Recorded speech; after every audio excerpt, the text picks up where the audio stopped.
creating a news agenda that reflects an unbiased view of Asian current affairs without relying on external news sources. Asia Vision, Asian news through Asian eyes. Assalamu alaikum and welcome to AVN News. I'm your host Malak Ahmad Fayaz, here to bring you the global news that matters.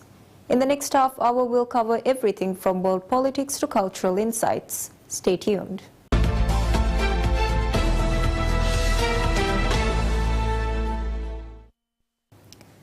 Indonesia's Minister of Foreign Affairs Retno Marsudi called for an end to illegal Israel occupation of Palestine following a recent call by the International Court of Justice to end the occupation. The ICJ has called for an end to illegal occupation of Palestine because Israel's occupation of Palestine and settlement are illegal and therefore should be withdrawn as soon as possible. Apart from this, Israel is obligated to pay restitution for harm and the evacuation of all settlers from existing settlements. The foreign minister said in a written statement that Indonesia has called for the UN Security Council to take prompt steps to end the Israeli illegal occupation over Palestine. The minister further said that Indonesia would continue to urge Israel to promptly end its activities and called for Israel as the occupying power to meet the basic rights of Palestinians after the announcement of ICJ.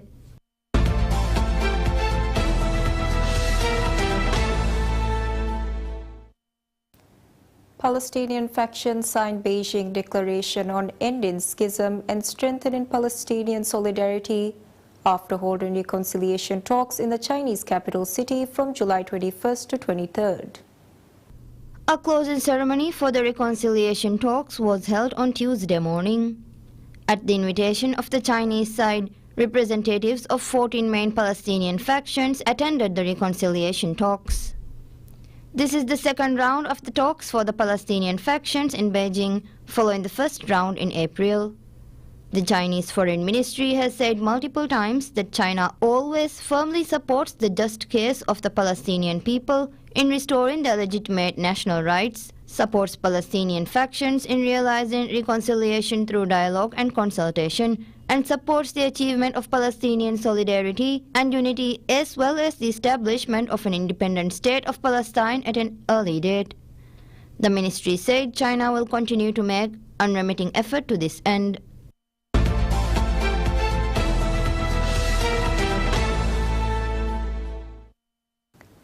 Hundreds of Olympic athletes representing the athletes of the territories of all the 206 Olympic National Committees, NOCs, and the International Olympic Committee, IOC refugee Olympic team makes a powerful call for peace. Olympic athletes call for peace from the Olympic Village. IOC President Bach, "You are the peace ambassadors of our time." Hundreds of Olympic athletes representing the athletes of the territories of all the 206 National Olympic Committees, NOCs, and the International Olympic Committee, IOC refugee Olympic team made a powerful call for peace. 4 days before the opening ceremony of the Olympic Games, they gathered in a solemn moment in the Olympic Village. The event included athletes from NOCs whose countries are currently in conflict or war with each other. IOC President Thomas Bach said when the founder revived the Olympic Games 130 years ago in Paris, he saw it as a way to promote peace among all nations and people of the world, adding that the current Olympic athletes are the peace ambassadors of the time. He invited athletes to extend their call for peace. At the same time, the Paris 2024 Olympic Truce mural was inaugurated in the presence of the IOC President, the Paris 2024 Organizing Committee President, Chief de Mission of the IOC Refugee Olympic Team for Paris 2024, Chair of the IOC Athletes Commission AC, and the entire Executive Board of the IOC. Together with the athletes representing all 5 continents, they signed the Olympic Truce mural. The Olympic Truce mural has been a feature of every Olympic Village since the Olympic Winter Games during 2006, serving as a powerful symbol of sports' ability to promote peace and offering a unique opportunity for athletes from around the world to show their support for the values of peace, respect, solidarity, inclusion, and equality. Each edition of the recent Olympic Games has a uniquely designed mural in the athletes' village that features signatures from thousands of athletes, coaches, and team officials calling for peace and showing their respect for the Olympic truce. The Olympic Truce mural also serves as a visual representation of the United Nations UN Olympic Truce Resolution, which calls on all nations to cease hostilities and observe the Olympic truce. The resolution for the observance of the Olympic truce for the Olympic and Paralympic Games Paris 2024 was formally adopted by the UN in November 2023, calling for it to be respected from 7 days before the start of the Olympic Games until 7 days after the Paralympic Games. Entitled Building a Peaceful and Better World Through Sports and the Olympic Ideal, the resolution calls for support for the International Olympic Committee in its efforts to promote peace and human understanding through sports and the Olympic ideal, and acknowledges that the Olympic and Paralympic Games Paris 2024 will be a unifying event. It also welcomes the leadership of Olympic and Paralympic athletes in promoting peace and human understanding through sports and the Olympic ideal, and calls upon all member states to cooperate with the International Olympic Committee and the International Paralympic Committee in their efforts to use sports as a tool to promote peace, dialogue, and reconciliation in areas of conflict during and beyond the period of the Olympic and Paralympic Games.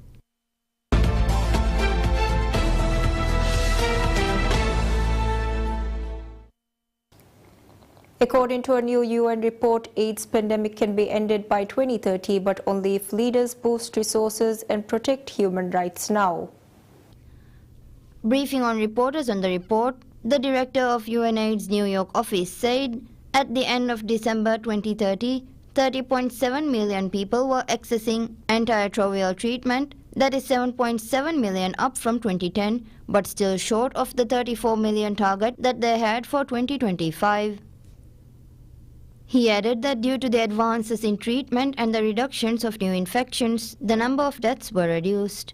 The new report brings together new data and case studies which demonstrates the decisions and the policy choices taken by world leaders this year that will decide the fate of millions of lives and whether the world's deadliest pandemic is overcome.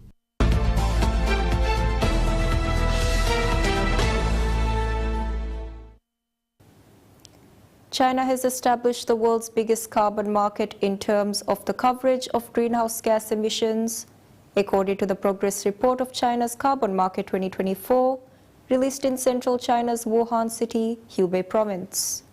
According to the progress report of China's Carbon Market 2024, released in central China's Wuhan city, Hubei province on Sunday, China has established the world's biggest carbon market in terms of the coverage of greenhouse gas emissions. The report released on China Carbon Market Conference 2024, CCMC said over the 3 years since its launch, China's national carbon emissions trading market or national carbon market has been operating smoothly. Carbon market is a key institutional arrangement for controlling greenhouse gas emissions through market mechanism, and it is an important policy tool for peaking carbon emissions and achieving carbon neutrality.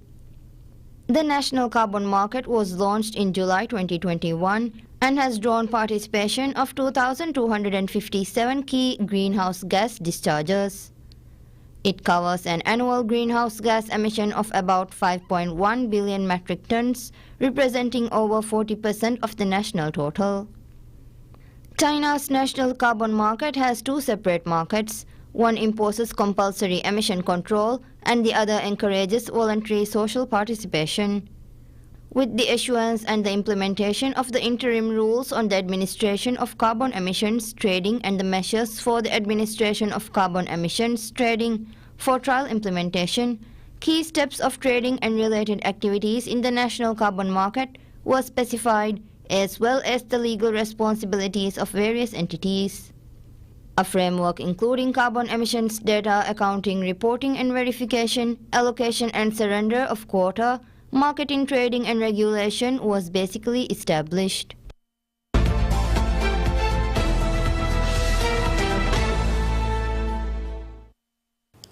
Businesses in multiple industries are riding on the wave of China's green transition as the country's pursuit of low carbon and sustainable development nurtures new opportunities. According to the communique of the just concluded third plenary session of the 20th Central Committee of the Communist Party of China, China will improve ecological conservation systems, take a coordinated approach to carbon cutting, pollution reduction, green development and economic growth, actively respond to climate change and move faster to improve the systems and mechanisms for applying the principle that waters and lush mountains are invaluable assets. Data from the National Bureau of Statistics showed that China's new energy industry is now on the fast track in the first half of this year, with 4.944 million new energy vehicles (NEVs) being sold, up 32% year-on-year. Now, with the assistance of artificial intelligence, autonomous driving has become a technological battleground where major NEV makers are striving to make significant advancements. In June, the Ministry of Industry and Information Technology, in collaboration with 3 other ministries, identified 9 research groups including BYD, NIO, Chang'an Auto, FAW Group, to participate in a pilot program for the access approval and road testing of intelligent connected vehicles. The move is part of China's broad efforts to orderly promote the pilot program of smart connected vehicles, aiming to enhance safety, efficiency and innovation within the automotive industry. Meanwhile, Lattice Power, a world's leading provider of high-power LED light sources in Nanchang City, East China's Jiangxi province, has set its sight on the growth opportunities in the domestic NEV market. The Nanchang-based company aims to achieve domestic production of LED light bulbs for automobiles that have significantly lower energy consumption than ordinary lights, while boasting a lifespan that is several times longer. Experts also believe that China's green and low-carbon industries should continue to make efforts in technological innovation, infrastructure, and other aspects to make up for shortcomings and foster global competitive advantages.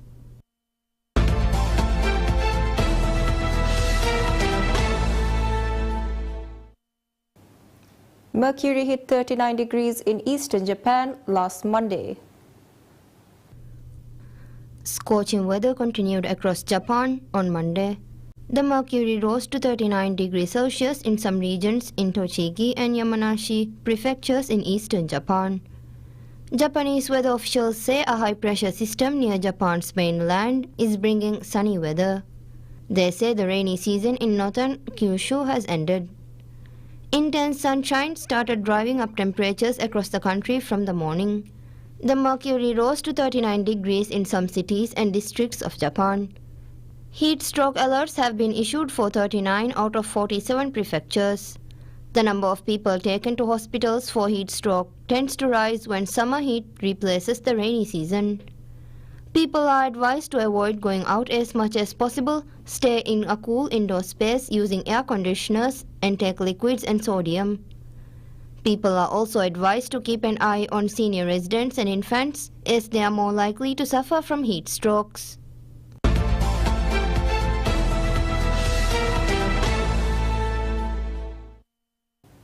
To enhance the prominence of shooting sports at universities worldwide, the International Shooting Sports Federation, ISSF, has appointed Amit Bala as the ISSF President Ambassador. Joining me is the Vice President, Mr. Amit Bhalla of Mano Rachna Education Institute. Sir, you guys have got an amazing sports science center here in this particular institute. Exactly how you guys are managing to get all these, budding athletes come here and train and prepare the future? More than 8,000 kids are learning shooting, and we are very proud that 2 of our students are representing India and Mano Rachna at Paris this year. Anish is our student. He did his schooling from us, then he did his bachelor's, now he's doing his master's from here. Shreyasi is our alumni, she did her master's. And another happy moment for us is that Gagan Narang, who is our alumni, he is the chef de mission. How many medals do you believe that this time around Indian contingent will be able to garner in the Paris Games? If we talk about a right number, what we should get, a decent number which should make us maybe happy and satisfied. we should go anywhere around 10 to 12 medals. Exactly what you guys are planning as vision of the institute to train future athletes? See, we have picked up few sports, like if you see shooting, so anything and everything related to shooting is what we do here. And we have built some great infrastructure around shooting and of course sports science. So we do talent identification, we identify students from different parts of the country, give them admission in our university, they study here, they get some scholarships, they train here, they get mentoring from legends like Ranjan, who is our advisor. So that is what we do. Much appreciate your time. So that was Amit Bhalla, the Vice President of Maharashtra Education Institute. They are working in war footing to make sure that future of Indian athletes are prepared here. With campus of Sumit Nauchal, this is Tapush Bhattacharya for DD India from Delhi.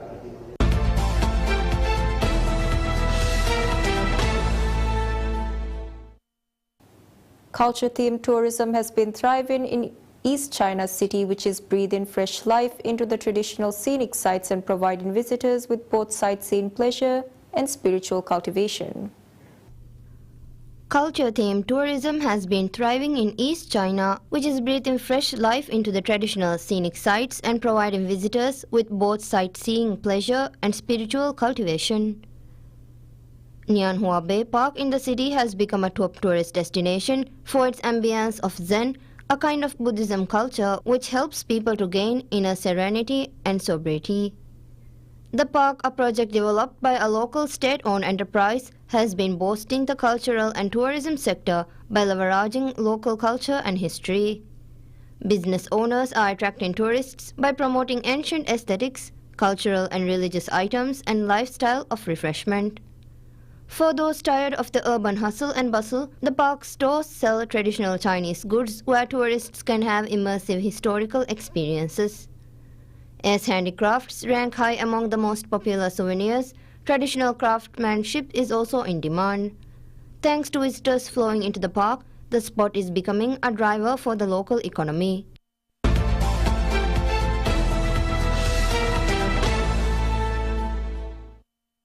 China's Hong Kong Special Administrative Region, HKSAR, saw a record high in the number of both new local companies and non-Hong Kong companies registered in the first half, each one of 2024. China's Hong Kong Special Administrative Region saw a record high in the number of both new local companies and non-Hong Kong companies registered in the first half of 2024. According to the statistics, 66,734 local companies were newly registered in the first 6 months.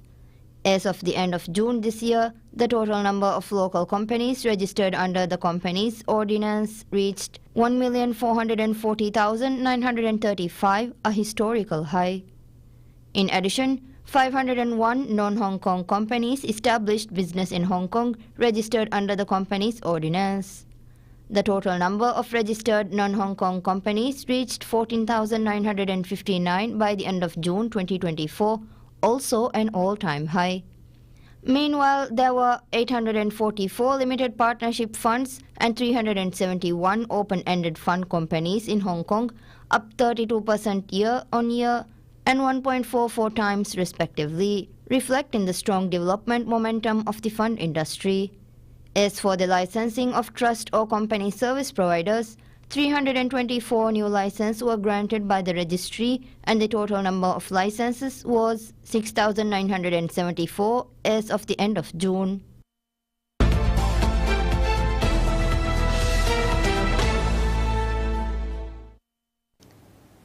The Finance Minister Nirmala Sitharaman presented the Budget 2024 in the Parliament today. The Prime Minister Modi said that the budget will empower the poor through poverty alleviation schemes. It will facilitate youth from villages to be able to work in India's top companies under special programs. This budget has brought new opportunities and several new employment opportunities. It has brought better growth and a bright future. This budget will act as a catalyst in making India the world's third largest economy. FICCI has welcomed the Union Budget, lauding initiatives launched for manufacturing sector. This budget has paved the way to India becoming the third largest economy by 2030. This budget has been applauded to be inclusive, holistic, and caters to the need of people and states that require support from the center to grow.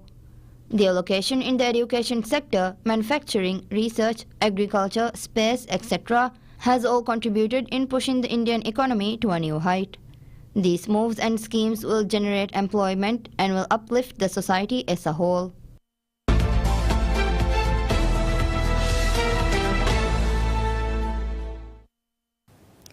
"18 people killed after an aircraft met with an accident at Tribhuvan International Airport TIA in Kathmandu. 18 people were killed after an aircraft belonging to Soria Airlines met with an accident.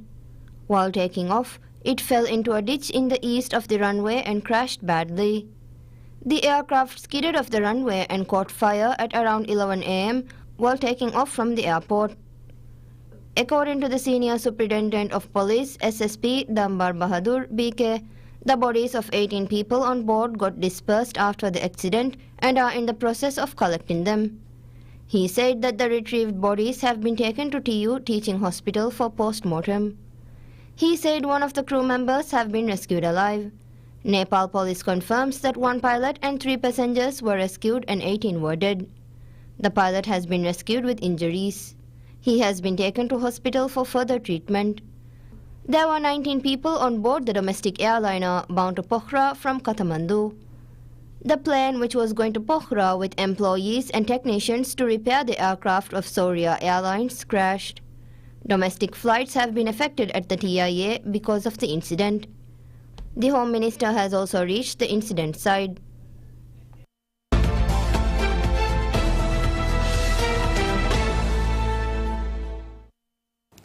The 8th China South Asia Expo opened in Kunming, the capital of southwest China's Yunnan province, attracting over 2,000 exhibitors. Nearly half of the exhibitors are companies from South and Southeast Asia. The 6-day event features 15 exhibition halls with themes including architecture technology, manufacturing, green energy, and modern agriculture. Notably, for the first time, a pavilion dedicated to the coffee industry has been established, highlighting Yunnan's status as China's premier coffee producer. Over 160 companies are showcasing their products in this pavilion. Wen Junmei, Deputy Director General of Yunnan's Jiaotong City Culture and Tourism Bureau, said that at this international stage of the China South Asia Expo, they actively learn from and engage in deep exchanges with enterprises, peers, and travel agencies around the world, which helps them better to promote local cultural and tourism resources. The most prominent feature and highlight of the China South Asia Expo is its focus on South Asia. Exhibits cover all South Asian countries, showcasing their unique and advantageous products as well as complementary goods for China. Essentially, visitors can explore the entirety of South Asia in one expo. Duan Tao, Deputy Director of General Coordination Department under the Executive Committee of the Expo, said that they aim to make China South Asia Expo a comprehensive platform for policy exchange, product trade, cultural exchange, and trade investment cooperation between China and other South Asian countries, thereby deepening economic and trade cooperation.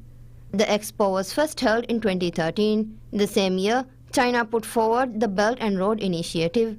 Since its inception, the expo has served more than 18,000 domestic and foreign companies, promoted trade with a volume of more than $100 billion and facilitated the signing of agreements on over 3,000 projects. Jointly organized by the Ministry of Commerce and the Yunnan provincial government, the expo is one of the year's most important events for economic and trade exchanges between China and South Asian countries. Official data shows that trade volumes between China and South Asian countries reached nearly $200 billion in 2023, doubling the amount in 2013.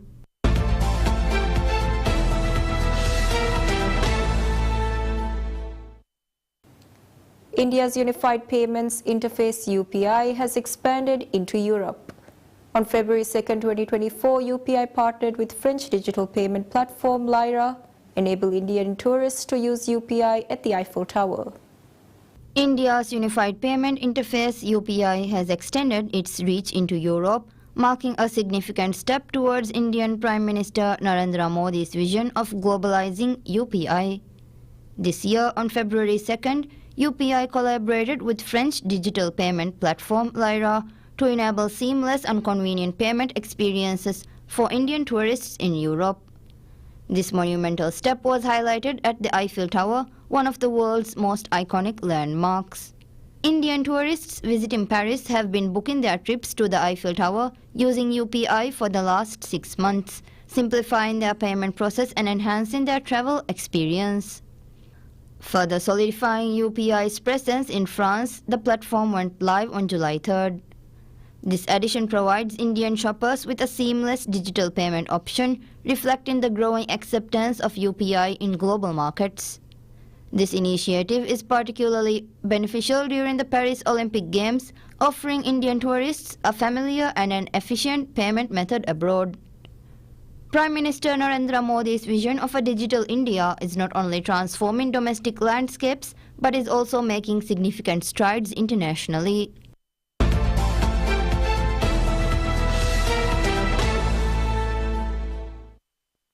The Thai government will open registration for its 10,000 baht digital wallet scheme from August 1st to September 15 through the app, aiming to stimulate the economy.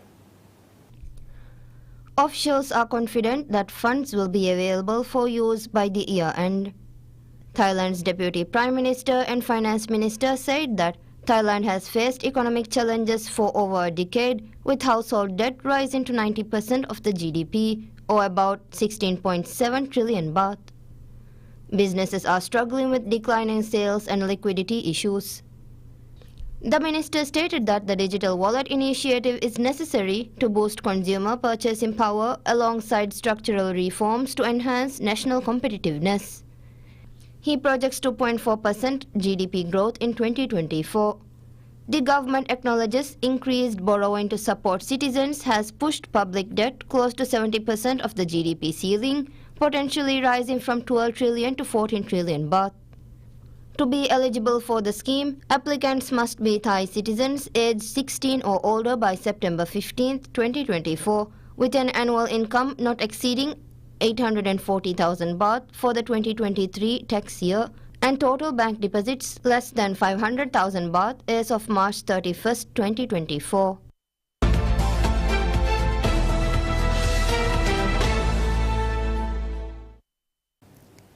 According to the Ministry of Planning and Investment, the total registered foreign direct investment capital in the first 6 months of this year reached nearly $15.2 billion, an increase of over 13% compared to the same period last year. Newly registered FDI capital was over $9.5 billion, an increase of nearly 47%.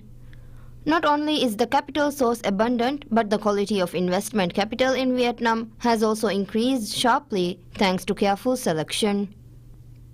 In the first 6 months of the year, realized FDI capital was estimated at $10.84 billion, the highest recorded for the same period in the past 5 years. Notably, high-quality capital flows show an increasingly clear trend not only in high-end real estate, but also semiconductors, electronics, and energy. This is thanks to localities proactively building favorable infrastructure to attract investors and having clear investment capital screening plans. According to Standard Chartered, Vietnam is among the leading growth rates in 2024, with an increase of over 6%, while countries in the Asian region are around 5%. Vietnam's attraction of FDIs is impressive.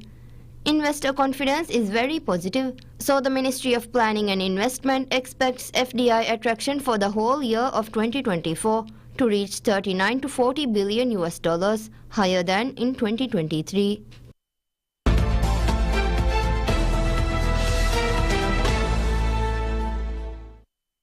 And with that, we conclude this edition of ABN News. Thank you all for watching.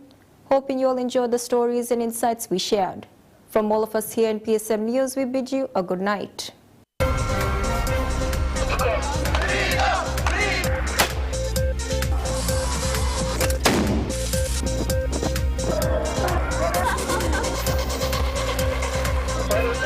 Thank you. creating a news agenda that reflects an unbiased view of Asian current affairs without relying on external news sources. Asia Vision, Asian news through Asian eyes.